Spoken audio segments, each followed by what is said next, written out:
Welcome to Terror Tales. The wind whispered through the stalks of corn, a sound so faint it could almost be ignored. Yet, in the silence of the night, it was the only thing that seemed to be alive in the village of Gloomsville. I had never been a believer in ghost stories, but there was something unsettling about that cornfield. It wasn't the kind of unsettling that made you run for your life, but rather the kind that made you roll your eyes, wonder why you even cared, and keep walking anyway.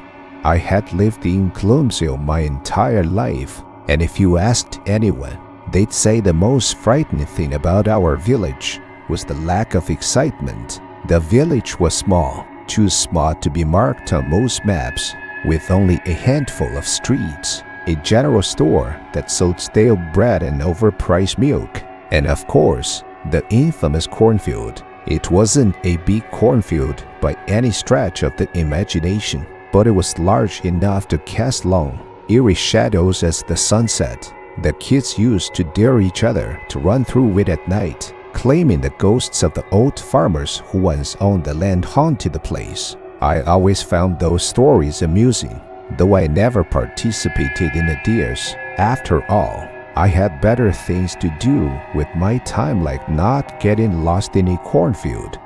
But tonight was different. Tonight, I found myself standing at the edge of the cornfield, staring into the darkness. Why? Because I had lost my keys, and, as fate would have it, the last place I remembered having them was somewhere near the cornfield. Typical. Just typical. I sighed and pulled my jacket tight around me. The night air was cooler than expected, and a light fog had begun to settle over the village. Perfect ghost weather, if you believed in that sort of thing, which, of course, I didn't. I stepped into the cornfield, the dry husks brushing against my arms as I walked. The ground beneath my feet was uneven, and I nearly tripped over a rock. Or maybe it was a root. It didn't matter. What mattered was finding my keys so I could get back home and not spend the night out here, being mildly inconvenienced by whatever mysterious force supposedly haunted this place. The cornfield wasn't very large, but in the darkness, it seemed to stretch on forever. I fished out my phone, using the weak light from the screen to illuminate my path. The battery was almost dead because of course it was, but it was better than nothing. The stalks of corn seemed to close in around me as I ventured deeper, the rustling sound growing louder with each step. Was it just the wind, or something else? I didn't care. I just wanted my keys. After a few minutes of searching, I spotted something shiny on the ground. Ah, my keys. I bent down to pick them up, only to realize they were tangled in the roots of a cornstalk. I tugged on them, but they wouldn't budge. Great, just great. I crouched down, trying to free them, but it was as if the roots had grown tighter around them. How was that even possible? This was supposed to be a simple task. Find the keys, go home, and get on with my life. As I struggled with the keys, I heard a faint sound behind me, soft whisper, like someone calling my name. I frowned, my heart skipping a beat. It was probably just the wind. I told myself, nothing to worry about, but the whisper came again, this time a little louder, a little clearer. Jack. I stood up quickly, keys forgotten, and turned around. There was no one there, just rows and rows of corn, swaying gently in the breeze. I swallowed hard, trying to steady my nerves. This was ridiculous. Ghosts didn't exist. The village was just full of superstitions. And yet, the whisper had sounded so real, so close. Jack. There it was again, a voice coming from somewhere within the cornfield. But this time, it wasn't a whisper. It was louder, more distinct, and it wasn't alone. There were other voices now, all calling my name, echoing through the night. Jack, Jack. Panic started to rise in my chest. I knew I should leave. I knew I should just walk away, forget about the keys, and go home, but my feet wouldn't move. I was rooted to the spot, listening to the voices as they grew louder and louder. They sounded familiar, like people I had known all my life. But how could that be? No one was out here, no one but me. Suddenly, the cornfield felt smaller, as if the walls of corn were closing in around me. The rustling of the stalks grew louder, more frantic, as if the corn itself was alive. I tried to push my way through, but the stalks seemed to resist me, tangling around my arms and legs, holding me in place.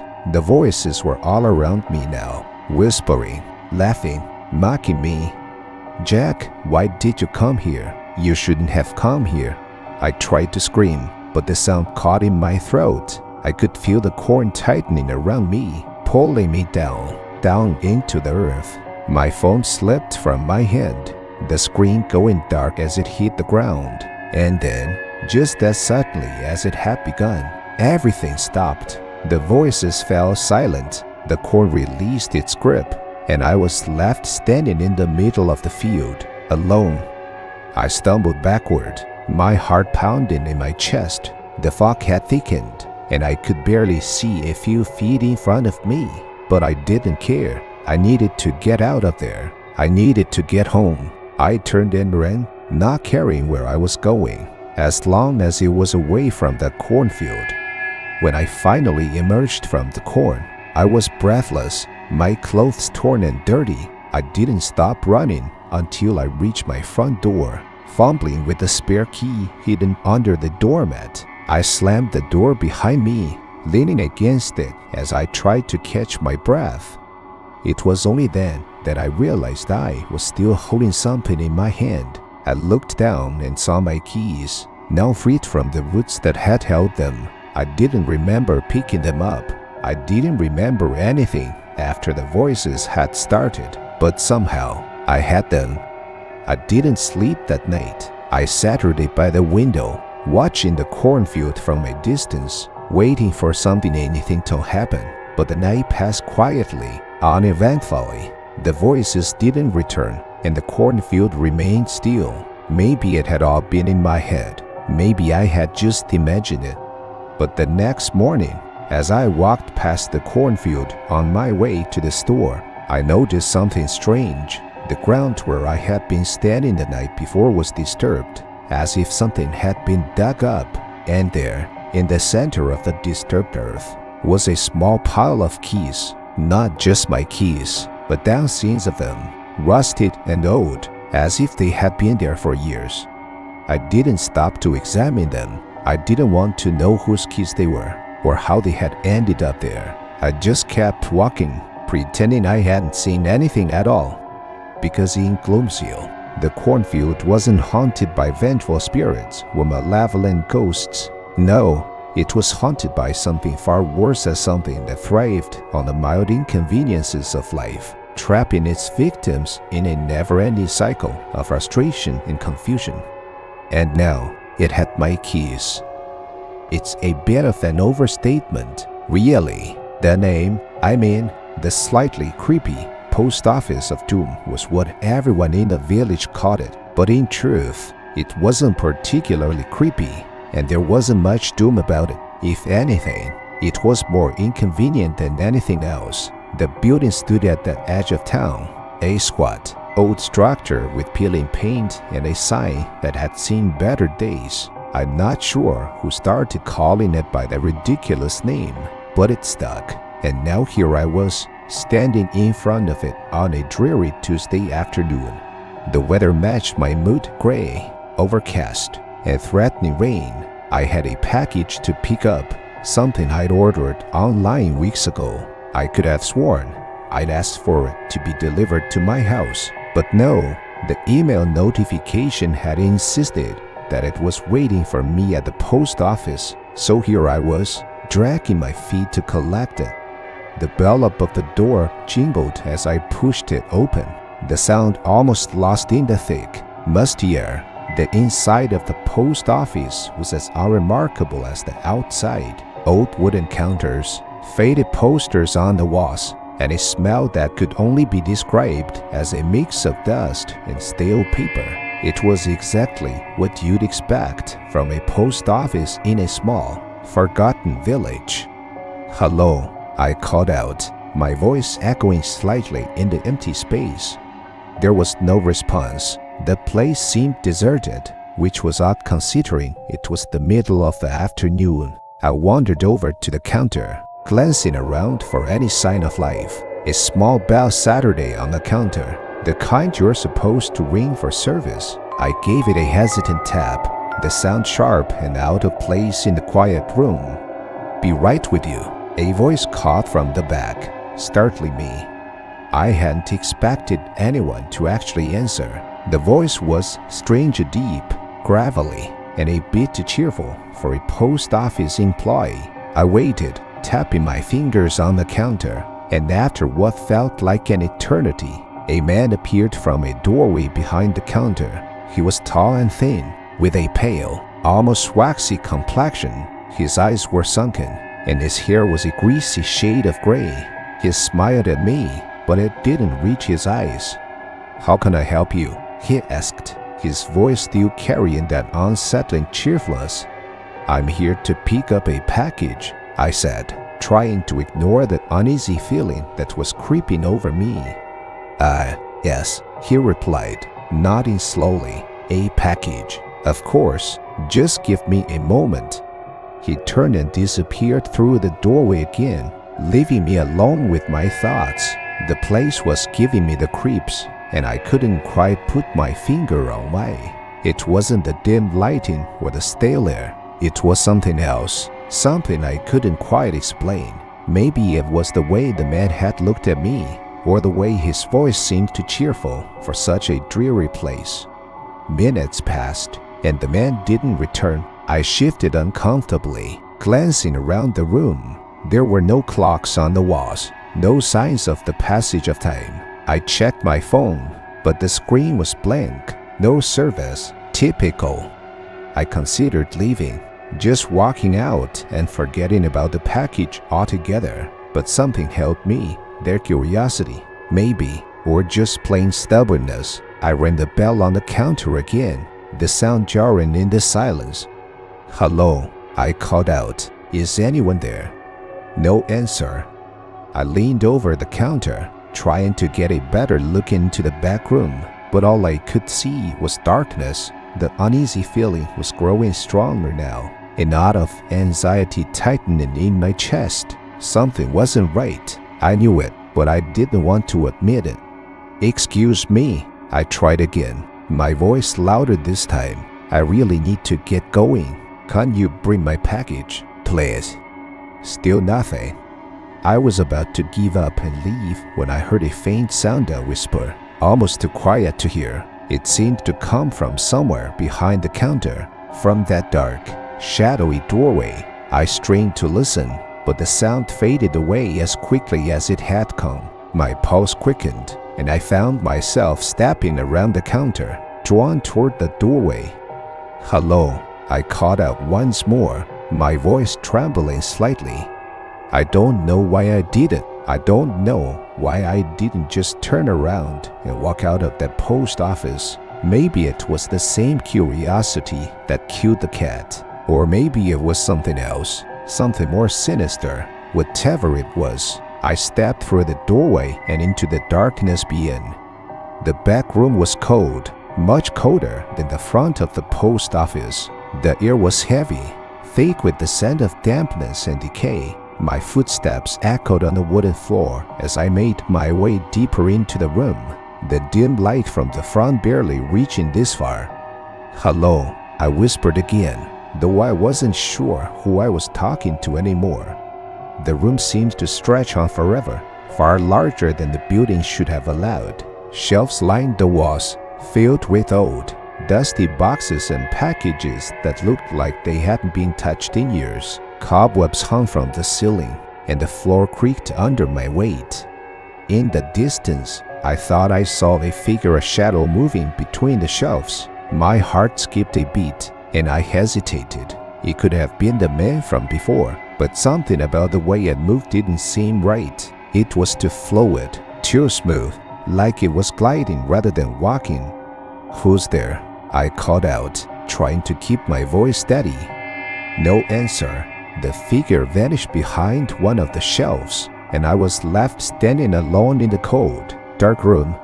I should have turned back. I should have left the post office right then and there, but I didn't. I kept moving forward, drawn by some unseen force. My footsteps were slow, hesitant. As I made my way toward the spot where I'd seen the figure, the air seemed to grow colder with each step, and the shadows seemed to grow thicker, pressing in around me. Finally, I reached the end of the room, where the last shelf stood. I peered around the corner, expecting to see anything, but there was nothing, just more darkness, more cold, and the faint sound of whispering just beyond my reach. I turned to leave, but something caught my eye. A package, sitting on the floor, separate from the others. It was small, wrapped in plain brown paper, with my name scrawled across the top in faded ink. My heart skipped a beat. How had it ended up here? I reached down to pick it up, my fingers brushing against the rough paper. The moment I touched the package, the whispering grew louder. It was all around me now, a cacophony of voices that seemed to come from the walls, the floor, the very air itself. I stumbled back, clutching the package to my chest, my breath coming in short, panicked gasps. The shadows shifted, swirling around me like a living thing. The room seemed to close in on me, the walls pressing closer and closer. I tried to move, tried to run, but my feet wouldn't obey. The cold was seeping into my bones, freezing me in place. And then, out of the darkness, a figure emerged. It was the man from the front of the post office, but he looked different now. His skin was pale, almost translucent, and his eyes were empty, hollow voids. He smiled at me, but it was a smile devoid of warmth, of humanity. "You shouldn't have come back here," he said, his voice a low, menacing whisper. "This place isn't for the living." I tried to speak, but no words came out. The shadows were wrapping around me now, tightening their grip. I could feel the cold creeping into my chest, squeezing the breath from my lungs. "You've taken something that doesn't belong to you," the man continued, his voice echoing in my mind, "and now you must pay the price." I looked down at the package in my hands, my name still scrawled across the top, but beneath it, I saw something else, something that hadn't been there before. A date, an old date, a date from decades ago. The realization hit me like a punch to the gut. This package wasn't meant for me. It never had been. It was meant for someone else, someone long gone. The man stepped closer, his cold, the eyes boring into mine. "You can't leave now," he whispered. "You belong to the post office now." I tried to scream, tried to fight, but the shadows swallowed me whole. The last thing I saw before the darkness consumed me was the man's twisted smile, his empty eyes staring into mine. And then there was nothing. I don't know how long I was trapped in that darkness. It felt like an eternity, but it could have been seconds, minutes, hours. Time had no meaning there. All I knew was the cold, the whispers, and the overwhelming sense of dread. But eventually, the darkness receded, the shadows released their grip, and I found myself standing in the front of the post office once more, the package still clutched in my hands. The man was gone. The village of Windlow was the kind of place that existed in the gaps between memory and reality, tucked away in a forgotten corner of the countryside. It seemed to resist the pull of time. You could drive past it 100 times and never notice it was there. But for those who lived there, Windlow was everything, a world unto itself, isolated, self-contained, and strangely enduring. I came to Windlow by accident, or maybe it was fate. I was traveling for work. My GPS failed in me as it often did in remote areas, and I found myself on a narrow, winding road that wasn't on any map. It was late afternoon when I spotted the village through the trees. A cluster of old cottages huddled together as if for warmth. The sign at the entrance read, "Welcome to Windlow, the village of the Whispering Winds." Beneath it, someone had scrawled in faded paint, "But it's just the weather." It seemed quaint, if a bit odd. I was tired, and the prospect of spending the night in some county inn sounded appealing. So, I turned off the main road and made my way into the village, unaware that my life was about to take a turn I could never have imagined. The wind was the first thing I noticed. It wasn't just a gentle breeze or a passing gust. It was a constant presence, weaving through the narrow streets, rustling the leaves and whispering secrets in a language I couldn't quite understand. It wasn't ominous, exactly, but it had a strange, almost sentient quality to it. As I drove through the village, I couldn't shake the feeling that the wind was aware of me, that it was watching me. The village itself was small, as I expected, with narrow streets and old stone buildings that seemed to have grown from the earth rather than being built. The cottages were quaint, with ivy crawling up their walls and thatched roofs that looked like they had seen better days. In the center of the village stood an ancient church, its spire leaning slightly to one side, as if bowing to the wind. I found a small inn on the edge of the village square, its sign swinging in the breeze. The whispering arms, a reed, the innkeeper, an elderly woman with sharp blue eyes and a thin smile, welcomed me with a kind of politeness that bordered on indifference. She seemed neither surprised nor particularly interested that a stranger had wandered into her village. After showing me to my room, a small, tidy space with a view of the square, she handed me a key and disappeared without another word. As I settled into the room, the wind continued its restless dance outside. It whistled through the gaps in the windows, carrying with it a sound that almost resembled voices. I told myself it was just the weather, just the wind playing tricks on my tired mind. But as the evening wore on, the whispers grew louder, more insistent, until I found myself straining to catch the words. I went downstairs to the inn's small dining room for dinner, where I was the only guest. The innkeeper served me a simple meal of stew and bread, her expression still unreadable. I tried to make conversation, asking her about the village, but she seemed reluctant to talk. When I mentioned the wind, she only shrugged. "It's always like that here," she said quietly, her eyes flicking toward the window. "You get used to it after a while." After dinner, I wandered through the village, hoping the fresh air would clear my head. The streets were empty, the cottages dark and silent. The wind followed me wherever I went, curling around my ankles and brushing against my skin like a cold breath. The whispers were there too, just on the edge of hearing, elusive and tantalizing. Every so often, I thought I could make out a word or a phrase, but it would slip away before I could grasp it. I found myself drawn to the old church in the center of the village. The door creaked as I pushed it open, the wind slipping inside with me. The interior was dark and cold, the stone walls absorbing the last light of day. Dust motes floated in the air, caught in the thin beams of sunlight that filtered through the stained glass windows. As I stepped inside, the whispers seemed to grow louder, filling the empty space with their strange, disjointed murmurs. I walked down the aisle, my footsteps echoing in the silence. The pews were worn and cracked, as if they had been abandoned long ago. At the front of the church, a single candle flickered on the altar, its flame dancing in the draught. I stood there for a long time, listening to the wind and the whispers, feeling a sense of unease settle over me. The village seemed to hold its breath, waiting for something. But what? I didn't know. All I knew was that I needed to leave. The wind followed me back to the inn, whispering all the way. I locked the door to my room, but it did little to keep the sound out. The wind pressed against the windows, the whispers slipping through the cracks. I lay in bed, staring at the ceiling, trying to convince myself that it was just the weather, just a trick of the wind. But deep down, I knew there was more to it.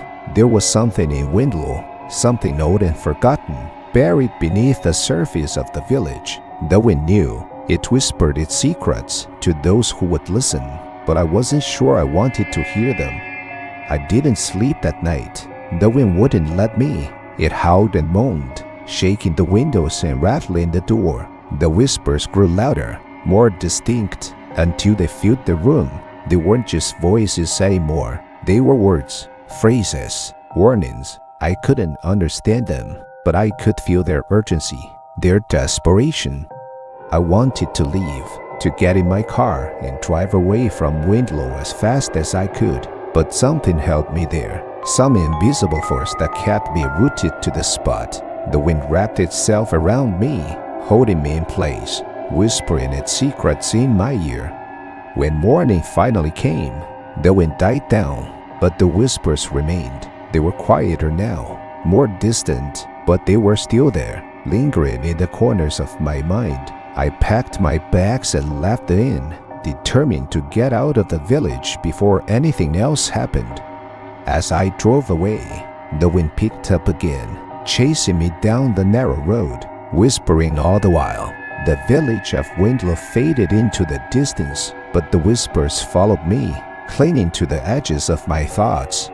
I never went back to Windlow, and I never told anyone about what happened there. I tried to forget, to convince myself that it was all just a strange dream, a trick of the wind. But sometimes, late at night, when the wind howls outside my window, I can still hear the whispers. They're faint now, almost too quiet to hear, but they're there. And I wonder what would have happened if I had stayed, what secrets the wind would have revealed, but I'm glad I didn't stay to find out. The rest of the narrator's part will continue to explore the eerie, unsettling experiences in Windlow. The wind, with its ever-present whispers, would grow increasingly ominous, hinting at dark secrets buried beneath the village's seemingly peaceful exterior. The narrator's psychological unraveling, fueled by the constant whispers, would become the central focus as they struggled to maintain their grip on reality. Through flashbacks, memories, and encounters with other villagers, the story would delve into the history of Windlow, revealing a long-forgotten tragedy that the wind carries with it. The whispers would serve as a connection to the past, a way for the lost souls of the village to communicate with the living, warning them of the dangers that still linger. As the story progresses, the narrator would come to realize that the wind isn't just whether it's a force that carries the weight of the village's dark history. That village of the Whispering Winds becomes a place where the past and present collide, and the narrator is caught in the middle, struggling to escape the village's grip before it's too late. Ultimately, the narrator's fate would be left ambiguous, with the whispers of Windlow continuing to haunt them, even as they leave the village behind. The wind, ever present and ever watchful, would serve as a reminder that some places and some secrets can never truly be escaped. I've always loved small towns. There's something comforting about the way everyone seems to know each other, how life moves at a slower, more predictable pace. So, when I moved to Maplewood, a quaint little town with a single main street lined with old brick buildings and cozy shops, I thought I'd found the perfect place to start over. I'd heard about the bakery on Elm Street before I even arrived. "You have to try it," people would say. Best pastries in town. They never mentioned the other thing. For her reason, the locals whispered about it with a mix of amusement and unease. The almost haunted bakery, they called it, but only when they thought no one else was listening.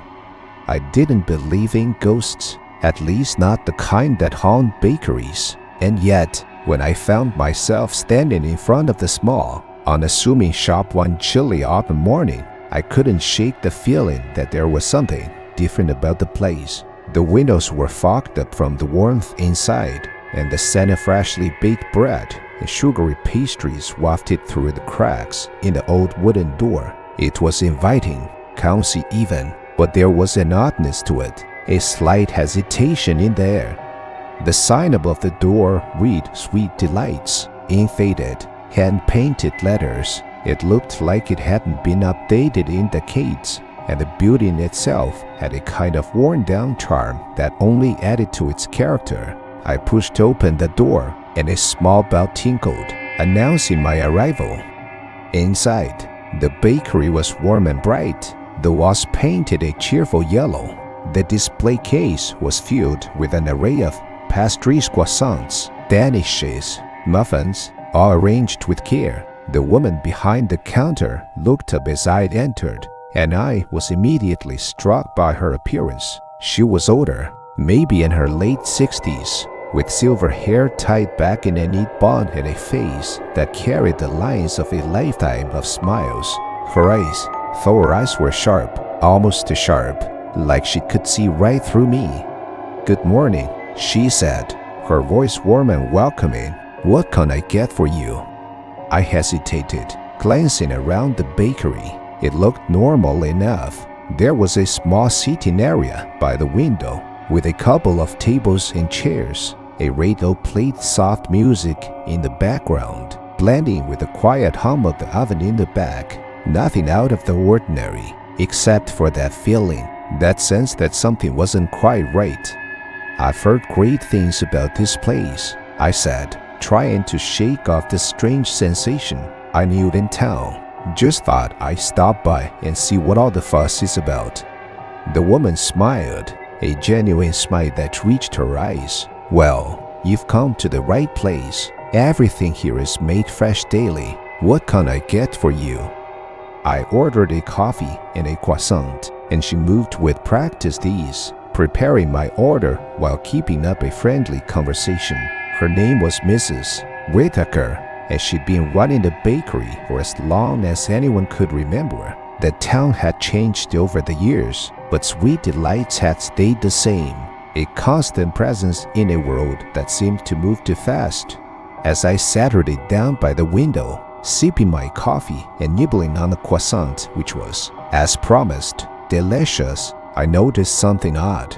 The air in the bakery felt charged, like the atmosphere before a storm. It wasn't anything tangible, just a feeling, a sense of anticipation that hung in the air. I glanced around, half expecting to see something out of place, but everything looked normal. The other customers, a middle-aged couple and an elderly man, seemed perfectly content, chatting quietly and enjoying their pastries. If they noticed anything strange, they didn't show it.